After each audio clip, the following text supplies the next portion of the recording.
problems and trying to help make them work. And we are recording this session just for your awareness. And I will go ahead and start my sharing my screen, and we'll get right into this. And I'm using captions, so hopefully that will help you follow along. Can you see the slides? Excellent. All right, we'll get moving. So maybe. There we go. This is the agenda. It's approximate. Everything is approximate for this, so we'll see how the conversations go. Please be patient and kind, because technology, as we all know, is frustrating in many situations. But all of you are here to obviously improve technology as well. So I'll be doing a brief intro to ethics and technology. We'll go into breakout rooms to really look at sets of technology ethics and have hopefully some very good discussions about them and critique them a bit. And then I'll walk you through a usability workshop, and we'll talk about that. And then we'll have plenty of time for discussion and QA. Although that 20 minutes may not be at the end, I'm hoping it's actually during this whole activity, so that we actually end up with not so much time at the end, which is fine. So I do want to include a land acknowledgement. This is something hopefully many of you have seen before. I'm from a place called Squirrel Hill, or I live in a place anyway called Squirrel Hill, and that actually is on a map of the Monongahela culture. This is the land of the Monongahela, Adena, and Hopewell nations, the Seneca, Lenape, and Shawnee lands, and the Osage, Delaware, and Iroquois land. So now we're known as Pittsburgh, but the neighborhood I live in is actually Squirrel Hill, which I think is pretty cool. That I don't know how they pronounced it in their language, but it's pretty neat and very meaningful. So we're talking today about AI emerging technology, and I'm really talking about the broad definitions of those. So you may think of smart speakers, you may think of a smart appliance in your home, something that manages the temperature in your rooms, smart doorbells, all of that, robotics, all of these things that are new and challenging because of the implications that they bring. And this isn't to say that we can't use ethics for all technologies. We certainly can and should, but more particularly, I'm talking about these newer systems which do have broader reach because they are bringing multiple different types of data together, because they are connected to the internet for many reasons. It's even more important. And we know that we have great potential with these systems, but we also need to make sure that we're thinking about the intended and unintended consequences of them. And particularly with the new systems that are in our homes and in public environments with cameras, those bring all sorts of additional concerns of both harm that can be created with them, as well as harm that is created because of the data that they're collecting. And there have been many stories such as these in the news. I want to go over a few more for those of you who are new to the topic. A few years ago, Amazon attempted to create a new AI recruiting tool, and the goal with this was actually to improve their recruiting process. And so they trained the system with existing good employees' resumes. So they took all of the employees that were considered to be high performing, good employees, took those resumes, fed them into the system, and trained it on those individuals. Unfortunately, because it was a male-dominated environment, the system learned that women's resumes that were explicitly female, in that they had like a women's college or a women's soccer team or something like that they had in their resume, those were biased against, because the system learned the good employee was not a woman. And that's just because of the bias that was in the data. And the assumption here was that somehow the algorithms, the math, would reduce that bias, and that can't happen automatically. That's something that needs to be done either manually, which is hard, or needs to be done with a better set of data, a more fair set of data. So another example is with interest rate mortgage lenders trying to improve interest rates and make them more equitable, or at least we would hope that that's what their goal was with these systems. But they were unfortunately using data that showed racial bias, because historically Black and Latino borrowers have been given much higher interest rates than white borrowers. And so because they're using that historical data, that bias presented itself in the system that they made. So the system, the new AI system, was embedding those bad behaviors in it because they existed, because that was what it was learning about. So people who were getting higher interest rates would continue to get higher interest rates with this system. And potentially, because the system was automated, because it was not a human, even more people would receive higher interest rates because people, loan makers who might have been more or less biased, I should say, would not be included in that they wouldn't even things out. Even for some people, everyone would receive a higher interest rate that was identified as Black or Latino. So it's another example.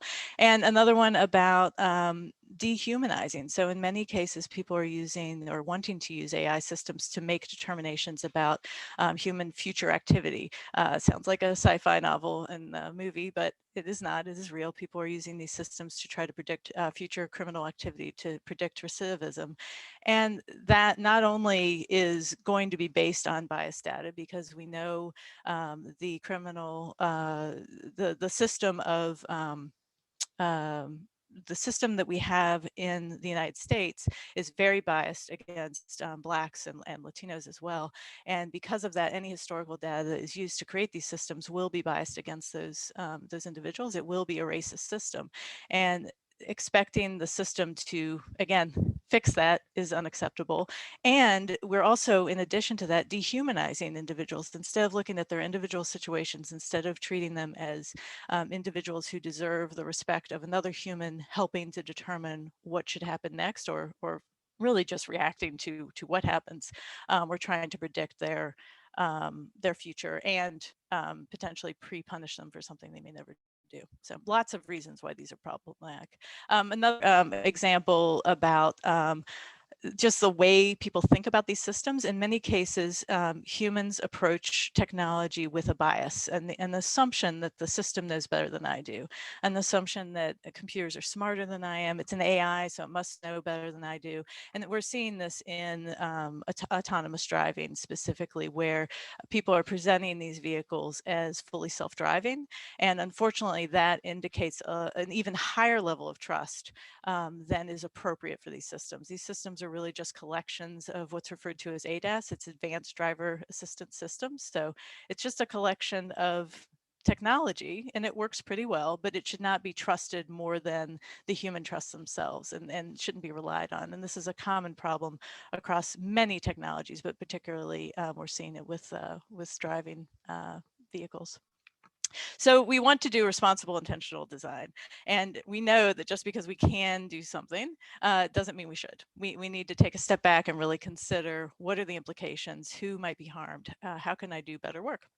So we need to do that early purposeful work, the work that we are trained to do as UX professionals, and think about, first take a step back and consider, is this really a solvable problem with technology? Is technology going to make a better situation than what we currently have? And what kind of improvements would we expect? And how will the system be partnering with people? How will it augment a human's abilities, not replace them necessarily, augment them? In some cases, with dull, dirty, dangerous types of work, we may want to protect humans, and that does potentially involve job loss. But in many situations, humans are actually going to ideally be able to use these systems to do their jobs better, to do better work, to do more interesting work, and to do deeper work that they are really good at, and let the system do the less interesting work that takes up our time, like timesheets. Why aren't those automated yet? For those of you in consulting. So what are the obvious risks to these systems, and how might these systems be misused and abused? And that's really the focus of today, is thinking about that misuse and abuse scenario. So I want to briefly go through ethics and a UX framework to talk about ethics, and then we're actually going to get into looking at sets of ethics. So ethics, I hope you're aware, they're based on well-founded standards of right and wrong. This is how we think about our rights and our obligations. How are we being fair? What are the virtues that we really want in our society? And these can be at an organizational level, they can be at a town or community level, they can be at a national level. They vary in their focus, but the idea is a group of humans have decided that this is what we stand for, this is what we value. And they really can guide our behavior and also determine the impact that your work can have.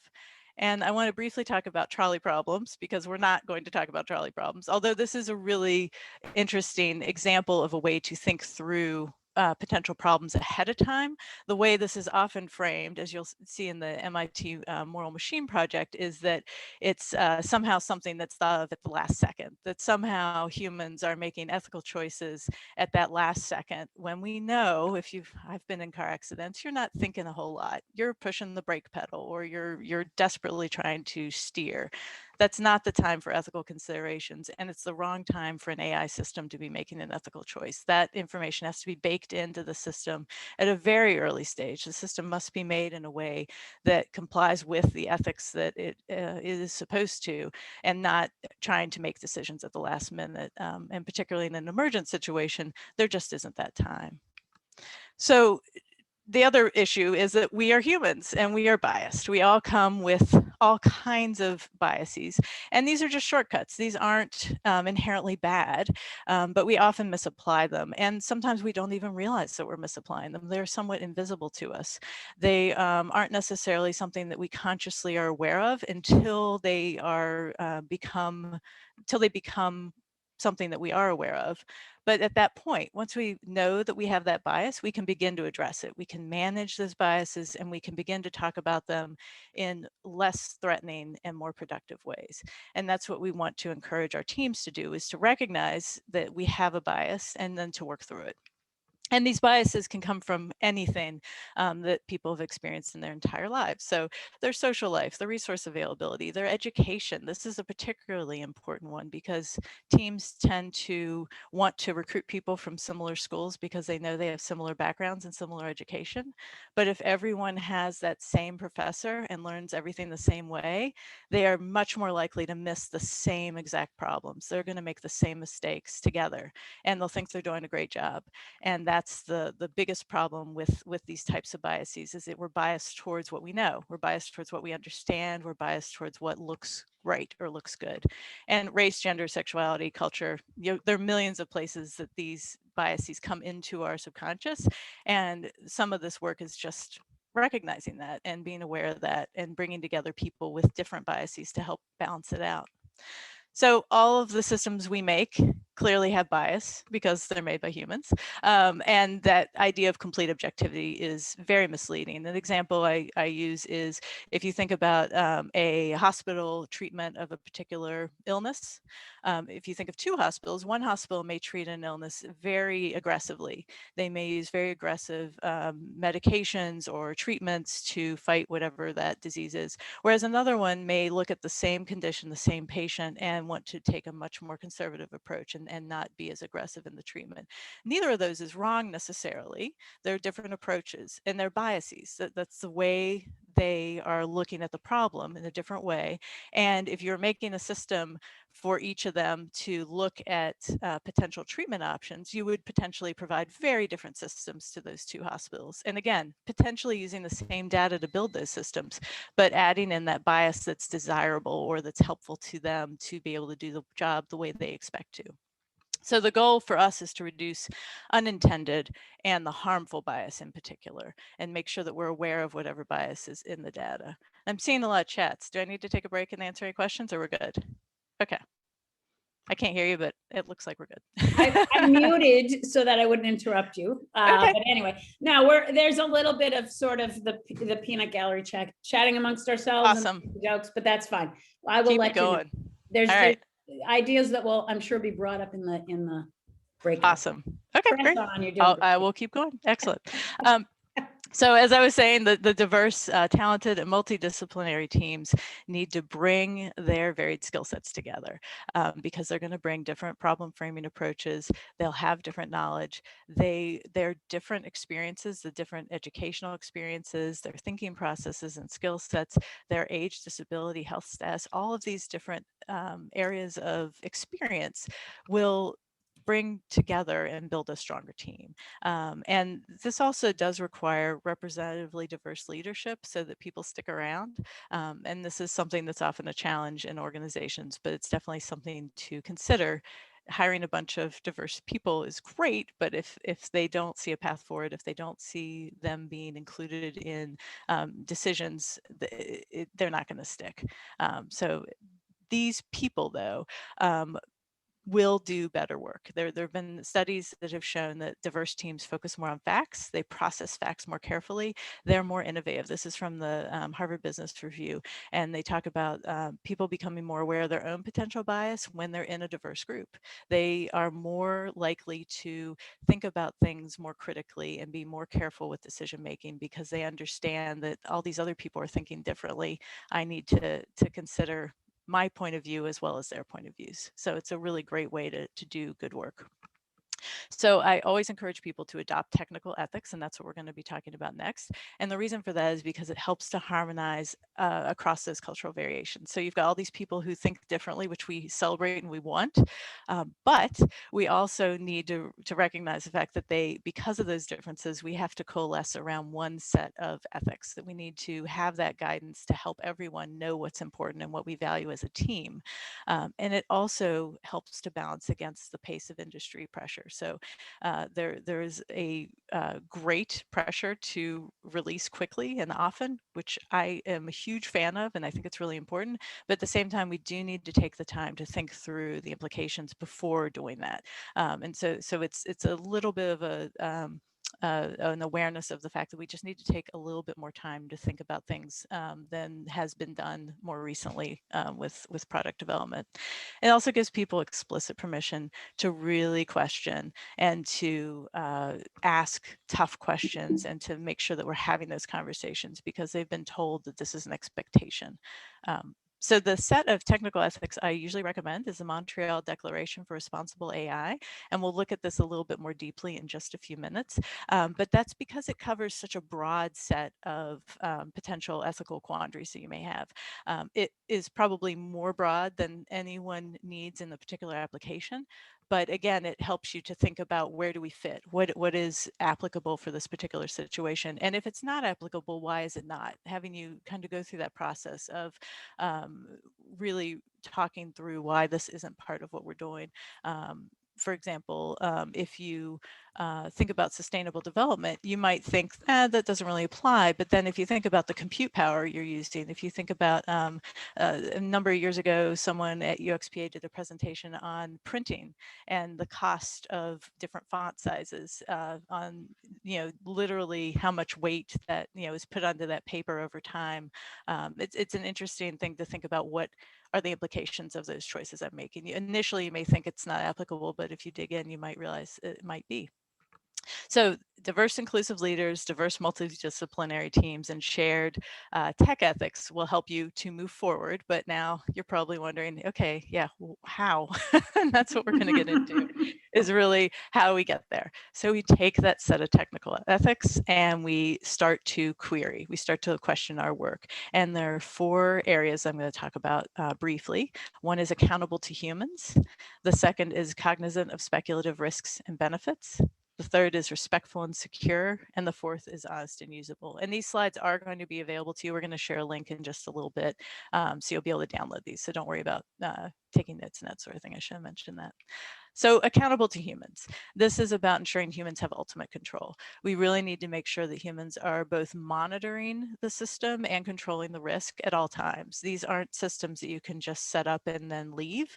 AI systems in particular, as they are progressing, as they mature, as new information is added to them, they change, and those changes can be very risky and potentially move away from your intention for that system, and so they have to be monitored. And we also need to make sure that that humans are responsible for any final decision. So particularly around a person's life, their quality of life, their health, their reputation, something that is not reversible needs to have a human be responsible for it. And ideally, those significant decisions need to be explained. The system needs to be very clear about what it's doing and why, what it's basing that information on or that decision on.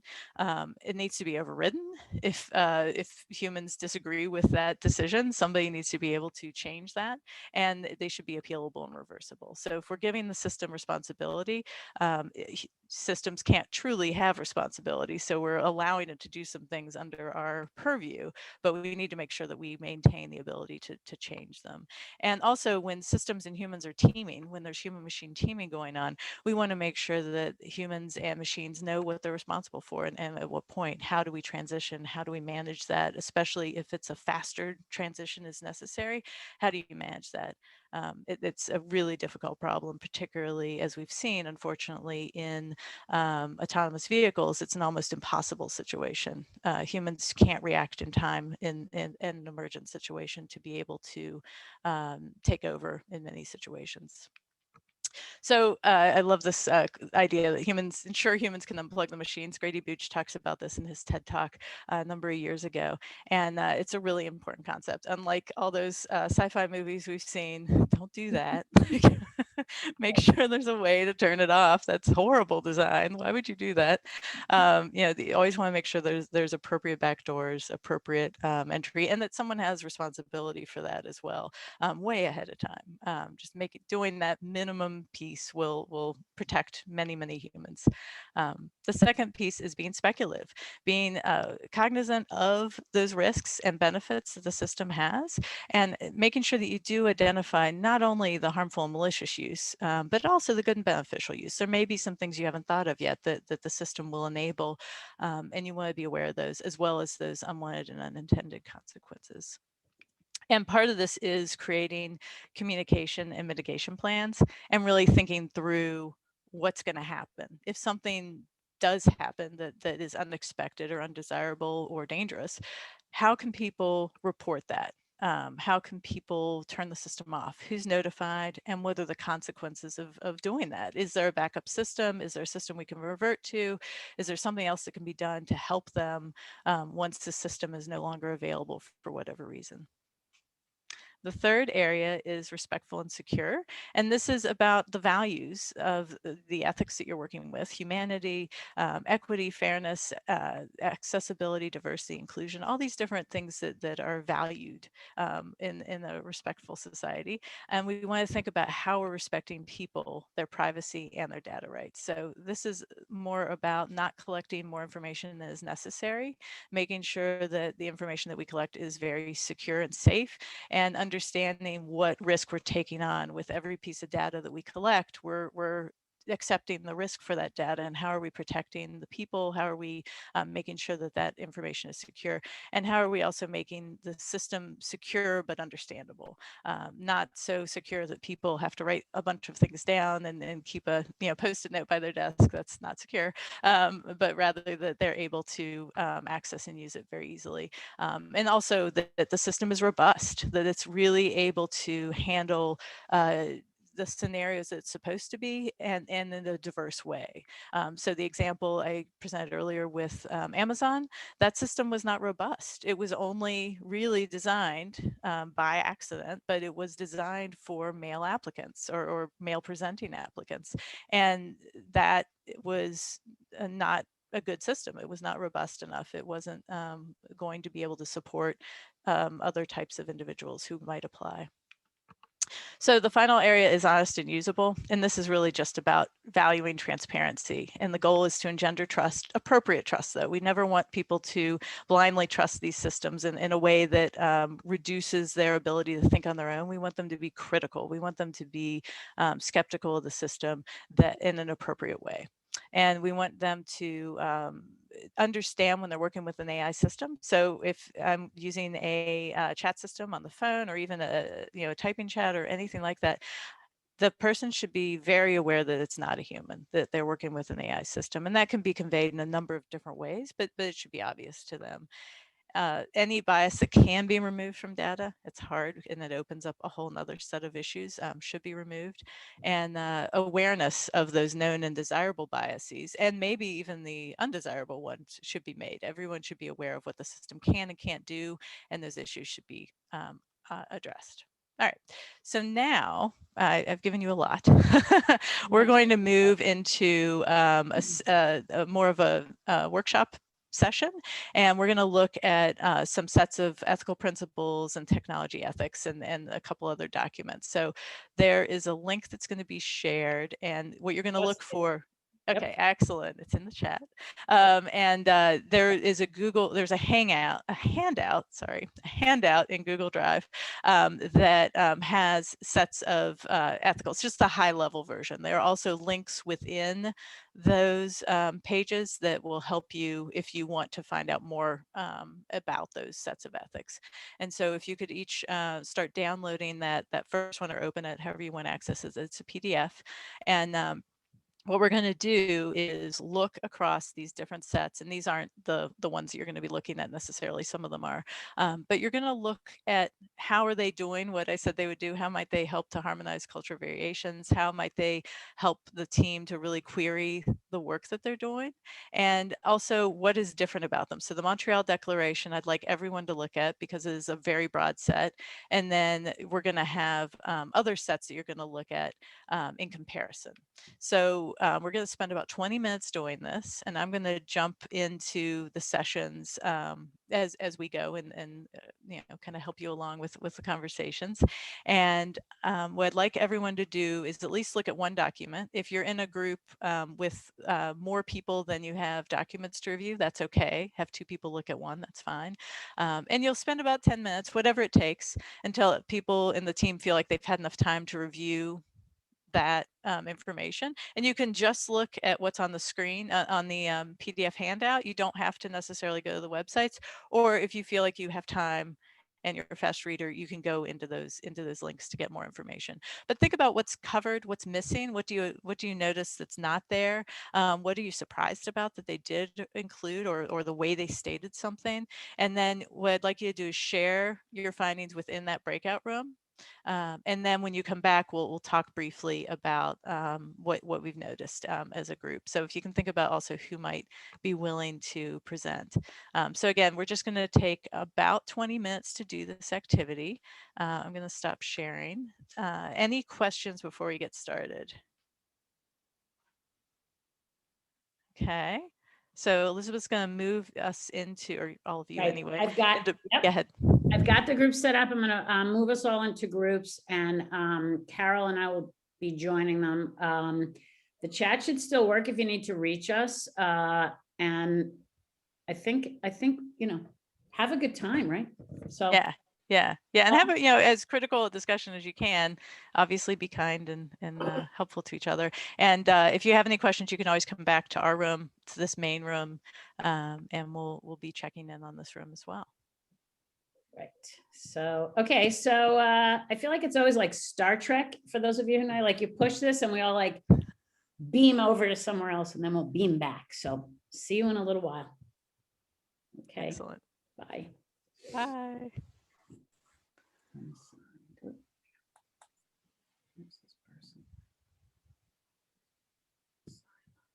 All right, they are going slowly Excellent. going into groups. Yep. I'm gonna just watch here, and then so you should just be able to jump in. Oh, now I have a. Excellent. Yeah. I'll give them a minute to get in there. Right. Yeah, me too. You can see, right? I was. Yeah. And then people came and left as I was sorting, and I'm like, I know, it just makes it hard. Yeah. Oh yeah. I think everybody's. Right. I was hoping that we had 3 in each group, and it looks like we do. So if you're not, if you're sitting here, I know one of you just came in, and Omar, it's nice to see you also. So I think we have you in a group with Chauncey. Yeah, room 1, it looks like. Yeah. So I don't know if there's something we need to do. Oh, you're in room 2. Oh, no, it's Elizabeth, the other Elizabeth. Never mind. Right. And she's, they may just be talking to themselves. That's what I was thinking. They may have 2. So if somebody, I think the rooms are fine now. Omar still's here. Okay. Cool. I don't know if you're All right. still here, Amar, but we'll hopefully see you in a group. Yeah, there's some have 3, some have 4. We'll see. That's cool. All right. I'm going to go join room Yep, 4 yep, me and then too. start hopping I'll, around. I'll join All right. 1 too, and I'll see. Okay, Awesome. Okay. See you in a bit. see you soon. Yeah. Oh, and I'm gonna pause recording. Chat. Yeah. The beginning and end, I'm just recording. So. So is lunch being served? I know. Wouldn't that be nice? No, I know. I agree with you.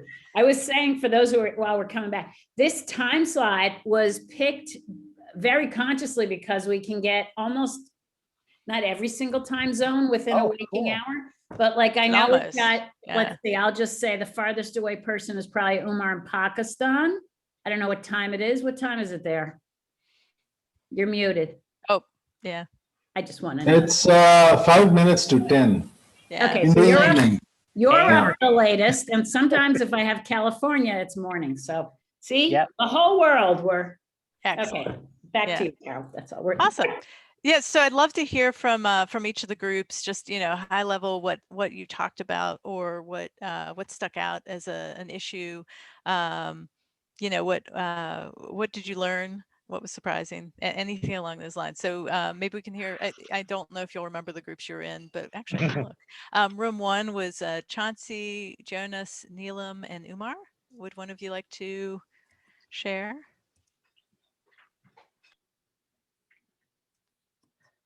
Now, there was one thing which I learned. That's a real learning for me from this webinar. And Chauncey said that he said that his wife is a lawyer, and he was signing this contract with some company, and he said, "Don't do it, because tomorrow if you write a love letter to me, that is going to be company property. So do not sign this." So that's a real learning. Be careful when you sign those legal documents and contracts. Some of your really private stuff could actually be not yours. I mean, something really personal. So that was a real learning. Please, Chauncey, please go ahead, Neelam. We also, I think it was our other member there. I'm losing screen names here, but one of the codes of conduct or ethical codes had something about unintended consequences. Yeah. And we discussed that a bit, and I think that we have enough. We can figure out unintended and intended consequences, and have to look at both. There are methods for at least giving us some view into that. And sort of maybe another issue is sort of the vague words. What's harm? What's socially beneficial? So you have to go into the next level of this to figure out what it is. So there are examples and some discussion of that. Great. So we Yeah. got into issues around designing something for accessibility but not quite doing it. So Yeah, awesome. How about room? I'm sorry to cut you off, but I want to make sure we move along. Room 2, we had Elizabeth, Jeremy, Julianne, and Senia. Yeah.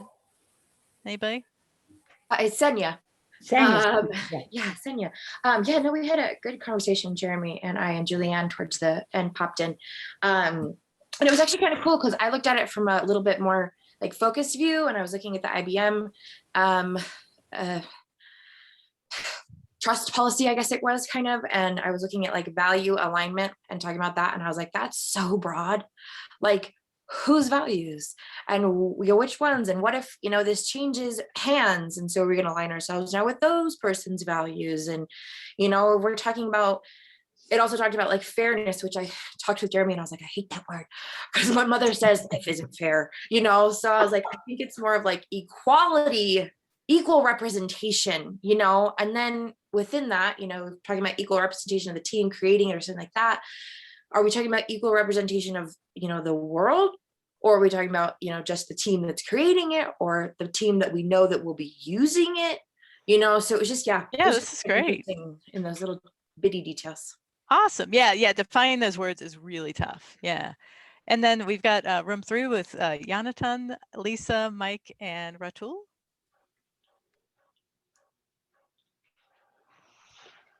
Go ahead, Yeah. Mike. What's that? I can. I called a new. All right. Yeah. So we were talking about how Some of them are very broad, like the Montreal one, and some are more specific. Though, and we also looked at the IBM one. I looked at the AI Now one, which was more specific one. Some of the interesting parts to that was the idea of protections for conscientious objectors, which is topical definitely with the things that have been going on at Google and their AI ethics. People getting frog marched out or whatever happened. And another was the idea of trying to get AI to waive trade secrecy so that accountability can more happen. And that definitely seems to be a big roadblock when we have these ethical issues that happen. And it's well, it's our algorithm and that's proprietary. And then that becomes a roadblock. Yeah, So- yeah, great. Excellent. And then we've got one more room. I'm sorry to cut you off. Room 4 was Anna, Dan, and David.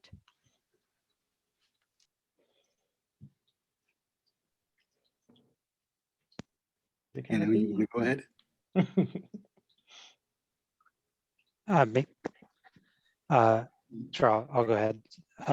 So I think a lot of what we talked about revolved around the gap between what was written in the material and the reality. So how do we put it into practice? How do we put it into practice if we don't have regulatory frameworks? How would consumers be protected? So that was one big theme. And the other that I would add at the end is looking at the ACM code especially. There's some nice ideas, especially in the first section where it talks about general ethical principles.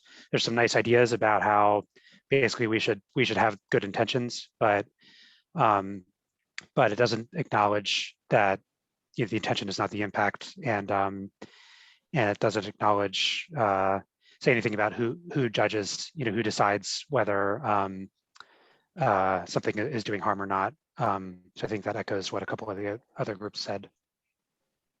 Yeah, excellent, excellent. And then there's a point Chauncey was making about adjudication too. Yeah, and answering all these questions can take a day. It can take weeks. It can take months, depending on the organization.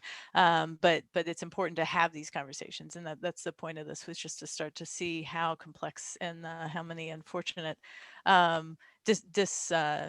misunderstandings there can be. I think I know what this means. You think you know what it means, but we don't have a shared understanding at all of what it means. So it's important to end up with one that everyone is aligned on, at least to the extent that you can be. Yeah. So in that Google Drive box, I keep wanting to say Dropbox. Sorry. In the Google Drive, there's also a checklist that you can use, and this is one, it's not supposed to literally be a checklist, but rather to drive conversation. So to help you to, have we talked about this? Is this something that we need to put in the backlog? Kind of helping you to frame up the work, and also help you with inspection and mitigation planning. And so that document is there as well for you. And that's just another way to support these conversations. And these conversations, as we've been talking about, they're difficult. Thinking about what we value, who could be hurt, how are we shifting power? That's a really good conversation to have. Who's gaining, who's losing, and just thinking through, how are we going to track our progress? How will we know that we're doing what we're supposed to be doing? And what happens as these systems grow and change? And thinking particularly about people who are in groups that are frequently marginalized within your community, within the world, however you need to frame that, but thinking particularly about those groups, especially if your team is not as diverse, making explicit work to do that and to think through what implications there might be for others. So this is new and uncomfortable work, and for your teams, this will be even more uncomfortable. So particularly for people who have never taken a class in philosophy or psychology or ethics or anything like that, which the majority of your coworkers are likely to have that missing from their education, it's tough. And acknowledging that is really important too. Just, talking about how hard the work is and how these are uncomfortable situations, I think is really important to acknowledge. I'm actually going to skip the next couple slides, and you can look at them on your own. It's just a scenario that I was going to walk through to give you an idea of how you could query those. It's pretty short, as you saw. And I want to get to some activities. So I'm glad we're having long conversations. This is good, but I prepared more than we have time for, which is fine. So thinking that through, we're not going to do this because, again, I want to get to this other discussion, but something interesting to think about is why we have to do this. Why is this on the UX team? Before we started, people were talking about how people say, if we don't do it, who will? And that's 100% agree. But why do we keep getting all the burdens? It's partially because we care. We are the ones who need to activate curiosity and get the ball rolling, and hopefully there will be more support for this work in the future. But for now, not only are we burdened with the user experience and accessibility and now ethics, and all of these tend to unfortunately be dismissed and reduced in priority at a high rate. So it's important to just keep pushing and keep talking about these and keep raising difficult questions. These are some methods, and I'm going to specifically talk about abusability testing that Dan Brown coined a few years ago, and Black Mirror episodes as a piece of that, as an addition to the idea of abusability testing. And talking, just how do we use these types of tools to be speculative, to really think about those unintended and unwanted consequences. So if you're not familiar with abusability testing, the scenario that I did not present a minute ago was about a system that would enable people to track their packages more easily. And one way to think about this are when you're adding a feature to any system, what are the limits to that functionality? How could that new functionality be abused or misused? What are the implications? What are the risks? And that's really what this activity is all about. So this is a screenshot or picture of a workshop I was in a couple of years ago by Anna Abovyan and Allison Cosby here in Pittsburgh. And they ran a workshop for a group of us to go through an abusability testing exercise. And this work is really helpful, particularly for thinking about the people who are in those marginalized groups and doing that activity. And I'm going to step through what it entails in a moment. But part of this is also thinking about the worst case scenario, like absolute, like if you're familiar with Black Mirror, it is, or if you're not familiar with it, it is a dystopian sci-fi series that is available online. If you look it up, it's excellent and will make you very uncomfortable, most likely. But that's good. It forces you to really think through things. And so, what happens, like, and then we're going to briefly talk about thinking through those worst case scenarios. The goal here as an exercise to get people used to this type of work is to pick a new technology, so something that they've heard about. Each individual picks one on their own, and and there is a PDF in that Google Drive of an example that I'm going to walk through at a very high level. But the idea here is you pick something, a smartwatch, a self-driving car, a drone package delivery, whatever it is, something that's new-ish and that has connectivity and data and things like that, a sticky problem. And you want to think through 4 areas. So that's starting with the benefits. What is the system good for? What can it do? How is it providing value? And if that's not there, you probably shouldn't be working on it anyway, obviously. But then thinking through the vulnerabilities, what are ways the system could be abused or misused? What are some of the potential ways that this situation could get uncomfortable for someone? And then thinking through the abuse scenario. So if there are cameras involved, what might they film inadvertently that could cause problems for people?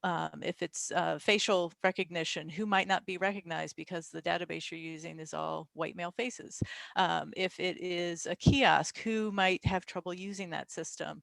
If it's, whatever it is, just thinking through the range of experiences and uses.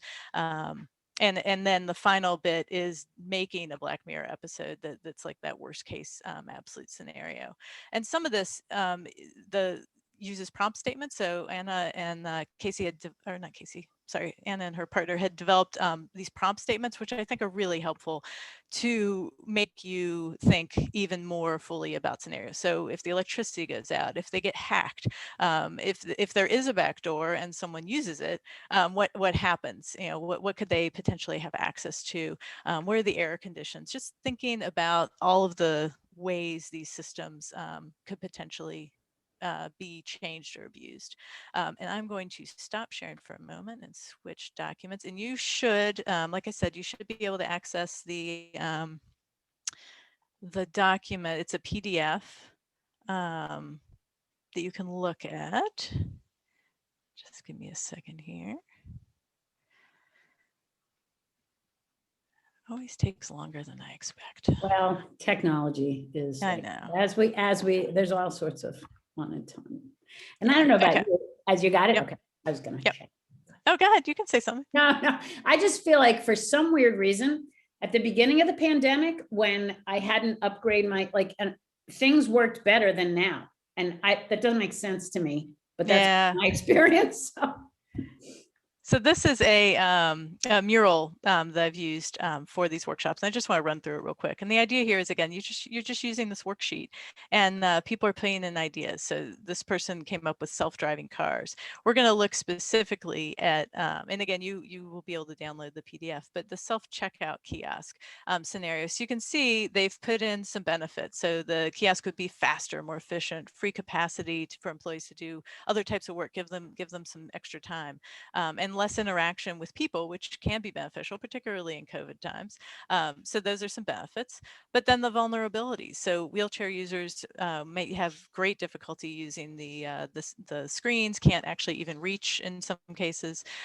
Someone is older and doesn't understand the system, and the algorithm is remembering what you bought. Although I'll tell you, even if you use your credit card, that's happening. Somebody's collecting that data. So what they did was, and this is again from a workshop I ran earlier, or last year actually, they then mapped out that scenario. So a senior citizen needs to buy groceries, the lines are long, they're unexpected items, so they're having some errors, they can't find the human. How many times I use these systems a lot, and it's very frustrating when you're having a problem. And so they become more and more disconnected from, so this is going down that rabbit hole, if you will, of negative results and unanticipated, unexpected ones too. But because they did this activity, they came up with, the humanity loses a unique and experienced point of view, which is so sad. But the goal here is that, to really think through this. So it started with this one, her wanting to use it, and then they kind of kept going down, into a worse scenario. So I'm going to move over here, and you can see, that they just, it's mural, so they didn't have a lot of artistic ability. But the idea is you do this paper and pencil, ideally in the non-COVID world, and really think through, what are the steps, what happened, how did it get there, why did it get so bad, and what can we do to prevent it, is really the goal. But this is the fun activity, and that's okay. It's nice to be imaginative, and some of us like being a little dark sometimes, but at the same time, it's forcing you to really think through those potential real implications that you might not do otherwise. You might not think, oh, how could this electric toothbrush cause problems? But maybe it does, and really doing the time to think through that is really important. And so that's the idea of doing abusability testing. And so I'm briefly going to talk about a few next steps that can keep you moving forward. I'm not going to share my screen because you don't really need to see slides anymore, but you've got that framework that's in the slides and those ethical principles, and there are hundreds out there, and I encourage you to find ones that work for you. I usually encourage people to adopt a set before they try to make a set, because by adopting one, it's kind of like a usability study. You're going to find all the problems with it, and then you can find one that really works for you, or make one. But at least you'll know what you need to do. And then, try out these abusability testing and Black Mirror activities, and those will help you and your team become more familiar with this work. And then you can begin to really apply it to your work and think through the scenarios that you need to think through. And then that checklist as well is another one. And then think through your work. You know, what are the scenarios already that you faced that you wish you'd had tools to help you work through them? Those conversations that you felt like should have had happened but didn't, and just starting to think about ways you can learn from those experiences and move forward and do better work. And then there are also things you'll want to work through with your organization. So thinking through, you know, again, those tough questions. Who are we, you know, protecting? Who are we potentially hurting with the power dynamics? What are the social consequences? So if the system you're building is going to displace jobs and people will lose their livelihoods, what are some ways that you could maybe help to reduce that impact? And that's still, I believe strongly, you know, both the organizations as well as the community's responsibility to think about those types of things, and thinking about how your culture as an organization or as a group or community, whatever it is, are reflected in the work that you're doing. And you aren't perfect. We aren't perfect. None of us are, unfortunately. Just not. And the systems you build won't be. But if you build in the right tools to enable people to report those problems and create organizations, the ways to have these tough conversations, ways to make sure that humans are still accountable for the work and responsible for the work, and making sure that humans are really ultimately in control, that will go a long way towards helping protect people. And then also just activating curiosity, helping people to be more speculative and imaginative with regard to abuse, will be really helpful to your team, to your work, and hopefully make you feel more confident in the work that you're doing.